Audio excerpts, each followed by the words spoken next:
wahai hambaku. Lalu mereka mengatakan, sesungguhnya telah berkecukupan bagi kami mengasihi, menyinta dan mengasihimu ya Allah. Kalau benarlah itu yang kamu inginkan, pasti aku akan berikan satu lagi ujian dan musibah kepada kamu, tetapi kali ini lebih teruk dan lebih berat.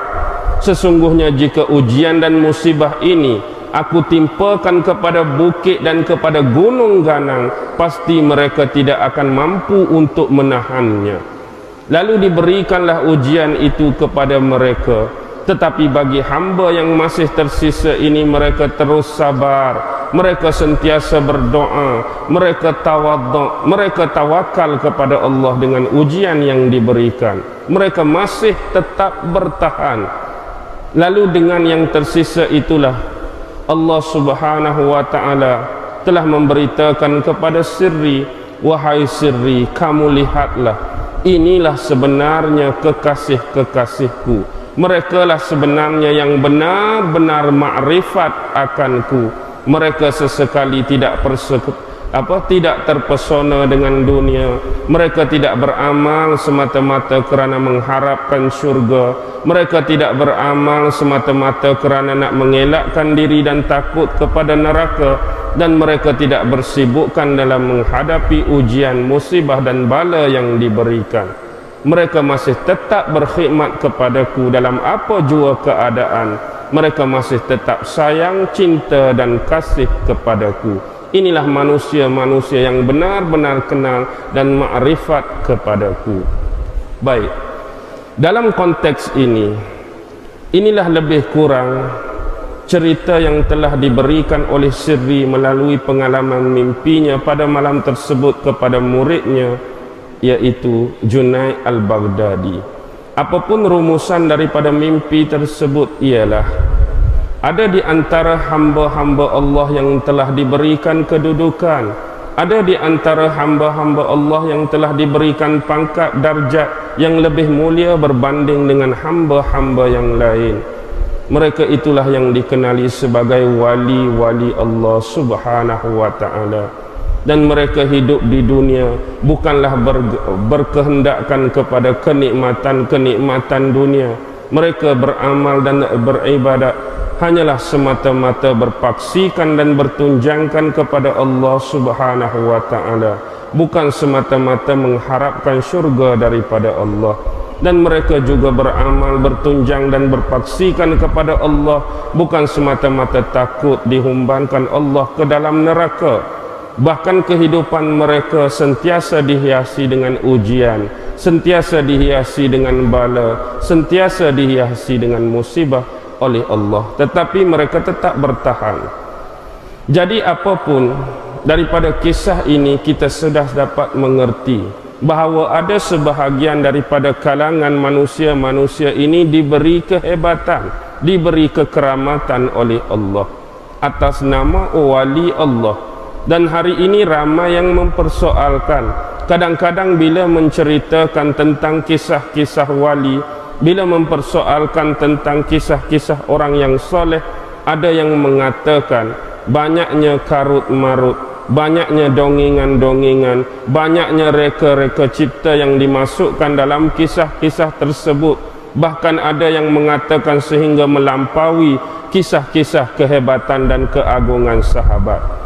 Sebenarnya, apa yang menjadi kepelikan dan keheranan kepada kita, kalau kita memahami dengan baik, sahabat-sahabat jauh lebih tinggi kewaliannya berbanding dengan wali-wali yang kita sebutkan.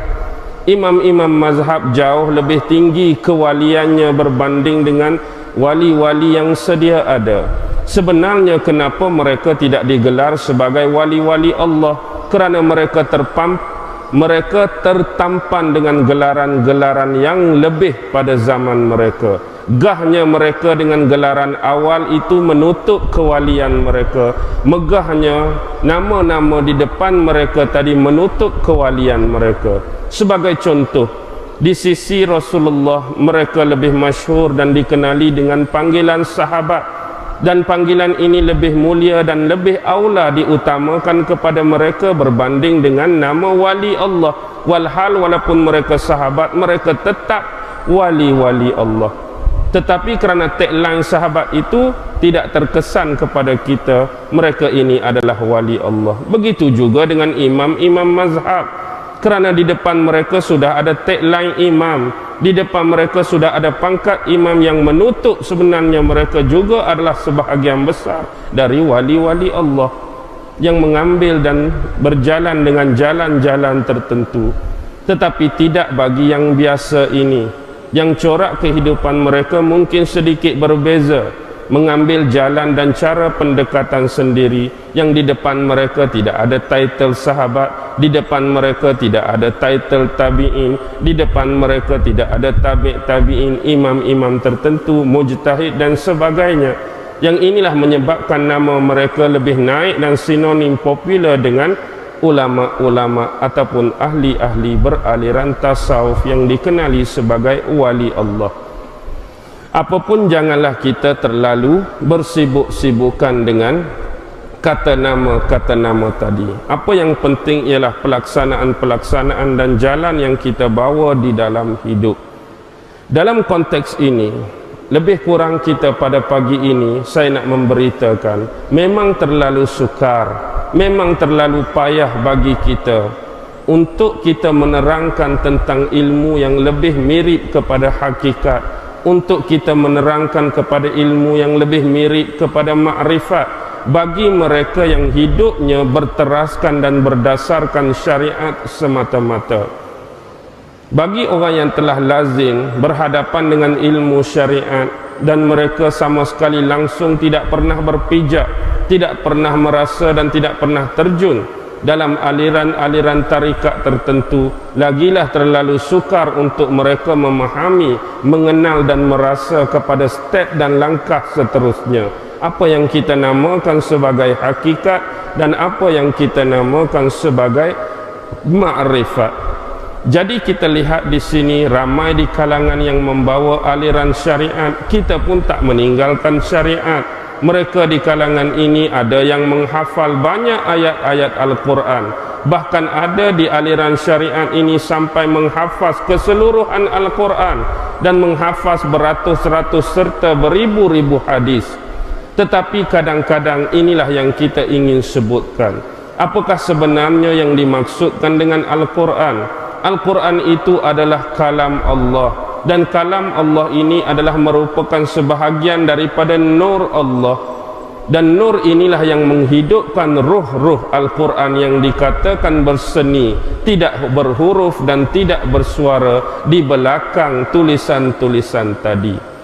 Pada hakikatnya tulisan-tulisan tadi tidak mempunyai apa-apa makna, dia tidak memaknai pun. Walhal tulisan-tulisan yang dibentuk tadi hanyalah berupa dakwah-dakwah yang berada di atas kertas-kertas. Tetapi ruh di belakang dakwah tersebut, ruh di belakang perkataan tersebut sebenarnya adalah kalam Allah yang berseni, cahaya Allah yang berseni, yang tidak mempunyai huruf, inilah dia. Yang tidak mempunyai suara, inilah dia. Jadi menerusi nur inilah Rasulullah mendapat pengetahuan yang luar biasa daripada Allah Subhanahu wa ta'ala. Kalaulah kita nak mendalami dan mencari Allah berdasarkan logik, kita nak mencari Allah berdasarkan pemikiran, kita nak mencari Allah berdasarkan rasional, kita nak cari Allah berdasarkan mantik, memang sampai bila pun kita tak akan dapat. Sebab akal ini adalah bersifat hadis, otak kita bersifat baru, dan apa yang ingin kita cari, apa yang ingin kita rasa, apa yang ingin kita kenal adalah satu zat yang bersifat qadim. Suatu yang baru tak akan mampu untuk mencari yang qadim. Satu yang bersifat lemah tak akan mampu untuk mencari satu zat yang cukup kuat, maha perkasa dan segala-galanya. Hanya bersandarkan pada pemikiran, pada logik, pada mantik.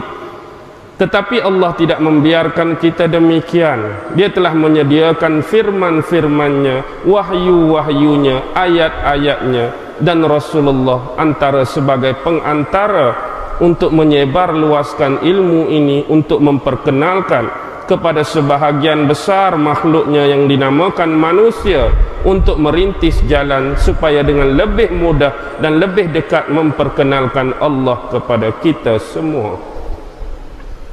Jadi Rasulullah telah menunaikan tugas tersebut dengan sebaik-baiknya. Baki lagi sama ada kita mengenali jalan yang pernah dianjurkan, atau kita tidak pernah sesekali mengetahui sebenarnya ada jalan yang telah diberikan oleh Rasulullah kepada para sahabat baginda.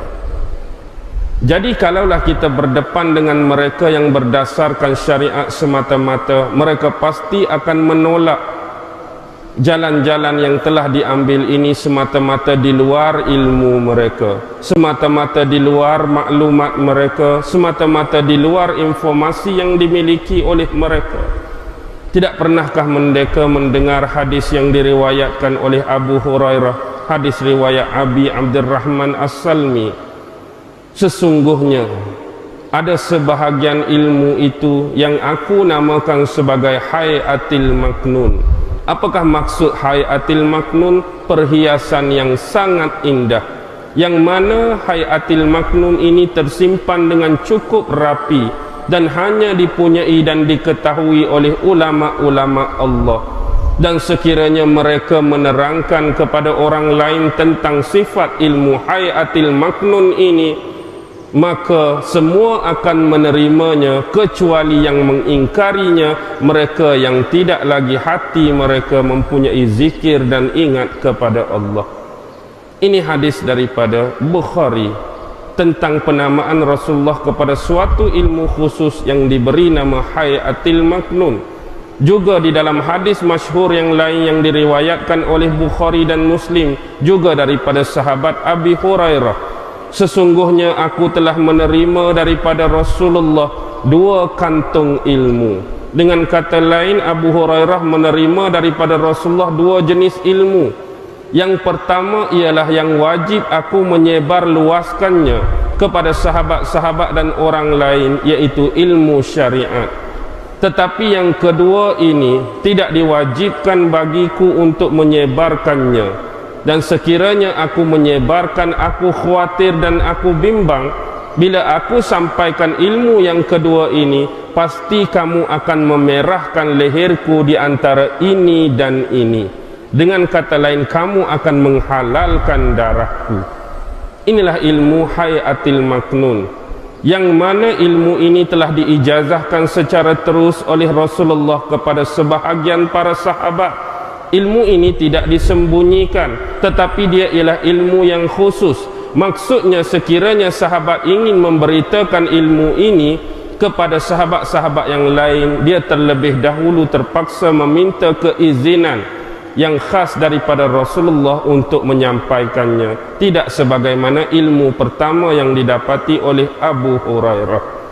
Jadi biasanya antara sahabat-sahabat yang mendapat ilmu khusus ini termasuklah Sayyidina Abu Bakar, termasuklah Sayyidina Ali karramallahu wajhah, termasuklah sahabat Sayyidina Salman Al-Farisi dan nama-nama yang lain.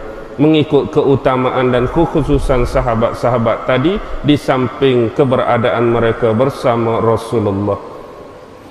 Jadi kalau kita melihat demikian, janganlah kita terlalu khawatir, janganlah kita cepat melatah sekiranya apa yang kita sampaikan ini tidak dipersetujui oleh sebahagian besar masyarakat.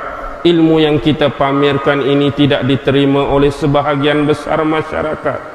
Kalaulah kita rasakan tempat yang kita berdiri ini berteraskan kepada berdalilkan Al-Quran, berteraskan kepada hadis-hadis Nabi, berteraskan kepada warisan-warisan yang sampai kepada guru-guru yang mursyid, sampailah sanadnya bersambungan dengan Rasulullah. Tidak ada sebarang kekhawatiran pun, tidak ada sebarang keluh kesah pun, tidak ada sebarang kegelisahan pun untuk kita perlu risau dan bimbangkan.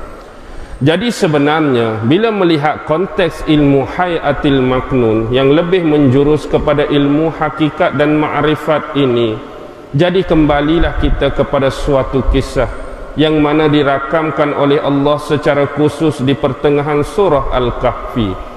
Di dalam surah Al-Kahfi telah dikisahkan tentang perjalanan, pengembaraan, permusafiran pencarian Nabi Musa alaihi salam bersama dengan salah seorang murid dan pembantunya, yaitu Yusha' bin Nun bin Afra'sin bin Yusuf alaihi salam. Yusha' bin Nun ini adalah sebahagian daripada Nabi yang bukan berpangkat Rasul. Dia ialah merupakan cicit kepada Nabi Yusuf alaihi salam daripada anaknya yang keempat, yaitu Afra'sim. Jadi diberitakan di dalam Al-Quran, perjalanan ini semata-mata untuk mencari seorang insan, mencari seorang individu yang cukup tipikal, yang ilmunya begitu spektakular dalam bahasa moden, dan ilmu yang diberikan oleh Allah